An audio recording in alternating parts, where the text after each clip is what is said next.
Before we get into today's show, let me tell you about HubSpot. If you're hustling in the trenches to build a business or bootstrapping one of your own, let's talk about an AI-powered tool that can lighten up your workload a bit. HubSpot's Campaign Assistant is a game changer for creating marketing campaigns at scale. It quickly turns your key selling points into a cohesive pitch, which helps you deliver knockout emails, ads, and landing pages in minutes. So let Campaign Assistant take care of the campaigns so you can get back to growing your business. Work smarter, not harder at HubSpot.com/campaign-assistant.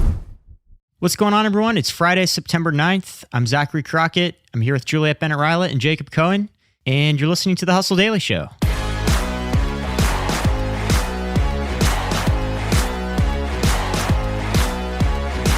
It's a bit of a special episode today. We're all sitting together in a hotel room in Boston, and it's a rare occasion that we're all here in person together in the same room. Yeah, literally in a hotel room. Literally in my hotel room. Huddled around the beds. Yeah, we've got a nice view of the Westin outside the window. Yeah. The pool, which is out of commission, getting some kind of pump change. It's out of commish. Nice. Yeah, classic Boston taxi cabs downstairs in the streets Yeah. that'll rip you off going from the airport to your hotel. So today we are talking about cool hunters, and that is not cool hunters like as in dudes with guns wearing Ray-Bans. It's one word, cool hunters. And in the nascent days of YouTube, this small cadre of trend-setting employees were basically tasked with identifying and featuring videos with hit potential. And this little team was responsible for many of the early internet videos that are now famous today. Juliet's going to break that down for us, but before we get into that, let's just take a quick look at business and tech news around the web today.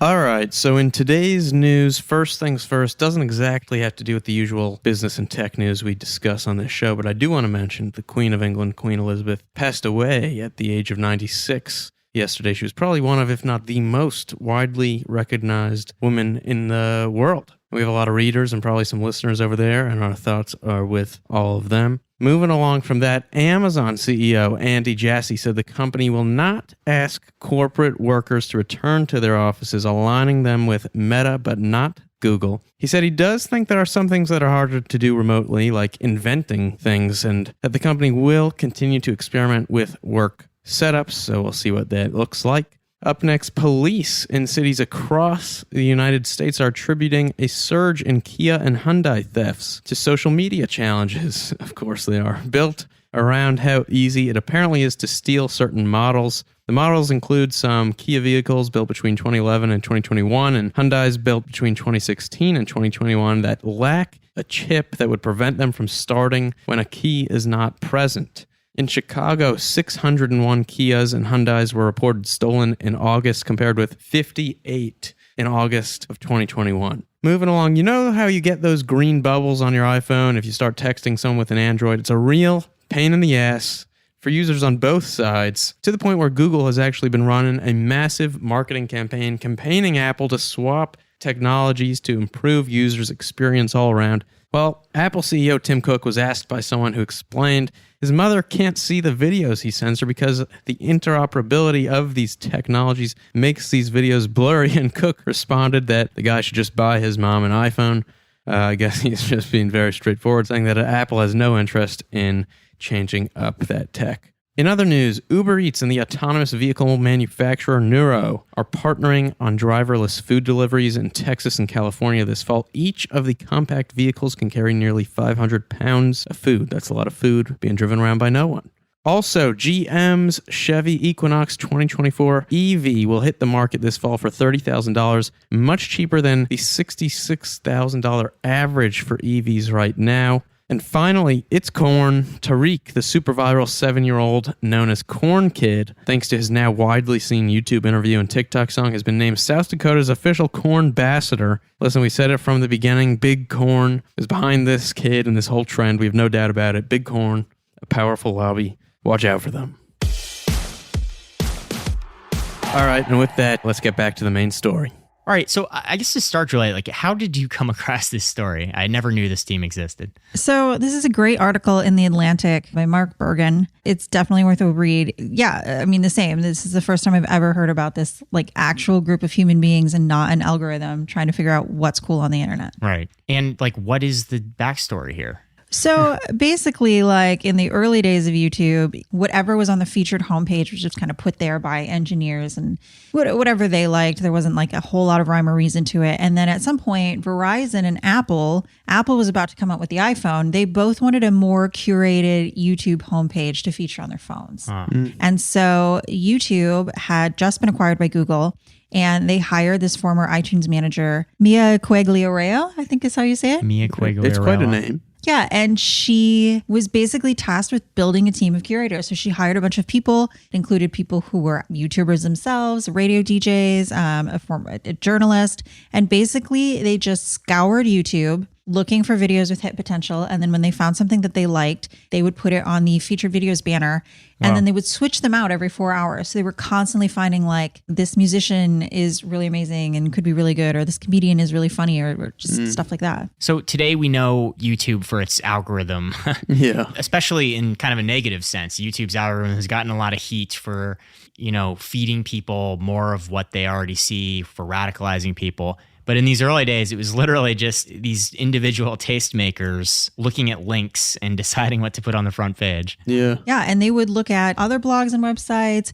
People were actually encouraged to submit their videos. They would kind of give them guidelines on what they were looking for, and people would email them and be like, check out my video. That's cool. Which included Justin That's a Bieber's fun mother, job. apparently. Yeah. Justin Bieber's mom was one of the... Justin Bieber's mom.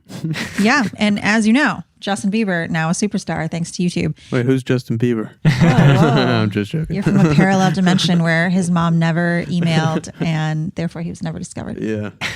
Yeah, so what happened with this team over time? So it was really cool for a while, but then, they lost their jobs to machines. Right. The algorithm. Basically, the algorithm was just cheaper. YouTube was expanding to other countries, and they would have had to build teams there, and the software was cheaper, and it was hard to measure the impact that the team had. So now when you look at YouTube, it's basically an algorithm that is telling you what you should watch, which in my case is ASMR and cat videos. Yeah, ASMR cat videos? I'm pretty sure Justin Bieber's Baby was either the first or one of the first videos on YouTube to get over 1 billion views. Yeah. Wow. Which is neat. And I guess it all started with this team. But what I think is interesting here is like, I feel like nowadays we're kind of coming full circle, and you're seeing people, in some ways we do some of this, but you're seeing a lot of people do more curation again, because there's so much more content out there that you kind of need people picking through the weeds, even with the algorithm still like identifying more niche things that people might want to see. Right, absolutely. It's kind of neat. Yeah. Like, who else is doing this right now? Can you think of any human curators that are out there? Are you just thinking like the boom in kind of curated link newsletters and all that? Like kind of tastemakers who can sift through the noise for us? Oh, yeah. It's definitely on Apple Music and Spotify. Like, you'll see a playlist curated by some influencer or some character, in that sense. And that's the songs that they like. It's not necessarily an algorithm spitting them out. Mm-hmm. Yeah, well, there's entire websites that just exist for this, like Board Panda. I think Boing Boing maybe is another one where it's just like cool stuff they saw on the internet. Dig. Yeah. I like a newsletter called Stuff I Saw on the Internet. What a name. It's just stuff Cat Angus saw on the internet that she thinks is cool. Yeah, The Land of Random is a good one. Mm-hmm. Interesting. So what are some of the hits that came out of this? Like, would we recognize any of them? So I guess some of the early people who were featured, one was Donald Glover. You may know him from the show Community, or you may know him as Childish Gambino. Both great. I love Childish Gambino and everything he's ever done as an actor. And he was like on YouTube doing like a skit. And then also apparently Peter, Bjorn, and John, they're like a Swedish indie rock band that was featured at one point. Interesting. So yeah, a lot of really interesting and diverse selections here, ranging from like all different types of influencers in comedy and entertainment. And then I guess at one point, like, do you remember that Chocolate Rain song? Chocolate Rain, of course. Yeah. Tay Zonde. Yeah, we're gonna have to show it to you. Are we allowed to cut in a clip of Tay Zonde here? We're gonna have to make you watch it. Yeah, I'll watch it. So apparently, after Chocolate Rain went viral, the curation team basically changed all of the videos on the homepage to be people who were also making tributes to Chocolate Rain or covers of Chocolate Rain. Okay. Which is like, I mean, you see that on TikTok. Like, someone will do something. The guy will be skateboarding with his Ocean Spray juice and his Fleetwood Mac song. And then, like, other people will make similar videos. And then, like, those will start popping Corn up. Kid. Everything on the internet's quarantined. They were doing the work of the algorithm before the algorithm existed. Yeah, that's a good way to put it. Yeah. Yeah, like these people, they were kind of like weird quasi-talent scouts almost. Like if I had discovered Chocolate Rain or even like a Justin Bieber video in the early days, like I'd kind of want to cut to the action they're doing a lot of the publicity work. And I mean, it takes skill to identify things that are going to hit on a big scale. I think now they kind of still have this, like, especially YouTube and other big platforms have creator programs where they have to do a lot of this identifying potential. Yeah, it's a hard job. I mean, it's hard to identify a trend or a hit. It's basically what we try to do every week is write stories that hit, and sometimes it works, sometimes it doesn't. It would be funny to see like some of these cool makers like fails. Were there any videos that they thought were going to be huge that just like completely fell flat? Yeah. I guess we'd never know about them. We'd never know. They get rid of them very quickly. Yeah. They blacklist them. I don't know, like I feel like a milkshake duck kind of thing where you're like, this person's going to be so cool. And then you find out they're really terrible. And you're like, oh no, I can't promote any more of these videos. In this Atlantic article, though, the Justin Bieber story was pretty fascinating. They were saying that basically one way you could get a hold of these cool hunters was just send them a link via email, right? And Justin Bieber's mom would just incessantly send this link over and over and over and over and say, check out my son, check out my son. And they didn't want to feature him because they didn't like doing cover songs. Right. And like everyone acknowledged that he was amazing, but they're like, but what if he had his own song instead of this like Alicia Keys cover? Right. And then I guess a YouTube employee at the time said, you know, Justin Bieber was essentially 2 videos away from showing up in everyone's feed. Like in the algorithm, he was just 2 clicks away on average from everyone seeing him, but he didn't quite hit the algorithm. He was just barely there. Wow. So it's interesting because if Justin Bieber's mom, I guess, hadn't pestered a little bit, could be a different story today, you know? Yeah. I actually looked up how was Justin Bieber discovered, and I guess Scooter Braun, a talent scout, found him and said that he had clicked on the video accidentally. So it must have popped up, and then he clicked on it and was like, I don't want to click. Oh, I meant to click on this, but then like saw his talent. And all the stars aligned for Justin Bieber. Really did. They really did. Yeah, it is interesting because if you look at TikTok, the For You page, it's called For You, right? Like it's an algorithm that's designed based on a lot of different things to feed you videos that it thinks you will probably enjoy watching. But even deeper than that, a lot of times within the For You page, you'll get videos from TikTok curators who spend their days creating TikToks about trending TikToks or TikToks that have potential to go viral or are interesting. So it's just, we've gotten to this point now. We've come all the way from the early days of YouTube where there was a team of people identifying totally unknown videos and kind of amplifying them to now where videos are so easily amplified and may already be amplified so much that people need to curate and sort through them to try to like redirect them to the people who want to see them. Yeah. I think too, there's like an interesting discussion here about how like cool is basically just manufactured. It's basically like there's really no such thing. Like there's this really famous academic study that was done where a researcher had a page with 12 clips of audio, like 10-second audio clip of different bands playing a song. And in the first version of the scenario, he had respondents go in and all the songs had 0 votes. And you just listen to all 12 and you vote for your favorite one. And in the second version of the study, he gave one of the songs like 12 likes. You could see that it already had 12 likes and the other ones had 0. And in the first version, that song wasn't popular at all. It didn't get any clicks. But in the second version where it already had 12 likes, everybody voted for that song. So they voted for it solely because it was already popular. Yeah. Like they saw that other people had liked it and they liked it too, solely for that reason. Yeah. Not because it was a good song or because it stood out. Yeah. And that really was the power that YouTube yielded with these early cool makers too. Once something is on that home page, it can just exponentially go up from there. Right. Yeah, well, I mean, something I've seen on this is nowadays on YouTube, you're seeing celebrities start YouTube pages, start podcasts, and they film them and put the videos on YouTube. And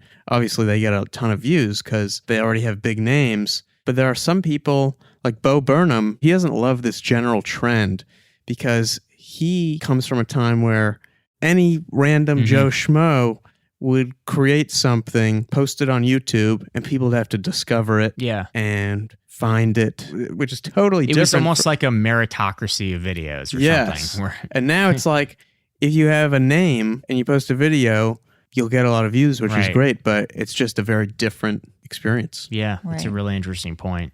You know, there are a couple websites. There's one for Spotify. I think it's called Forgotify. Oh, really? And there's another for YouTube. I don't remember what it's called, but it will only show you songs or videos that have almost no likes, no watches, whatever. So if you really want the underbelly of these platforms so that you can be the cool hunter, you can kind of use these other sites to eliminate everything that's getting upvoted or sponsored. Wow. It's cool. Very cool. I wonder if Chocolate Rain is in there. Maybe it's at the bottom of the pile now. All right.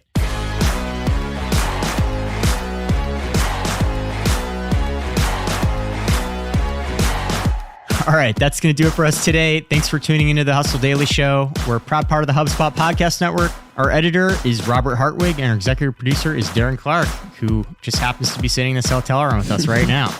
If you liked what you heard today, we've got a lot more of it over in our free newsletter, thehustle.co. Go check it out, and we'll catch you all next week.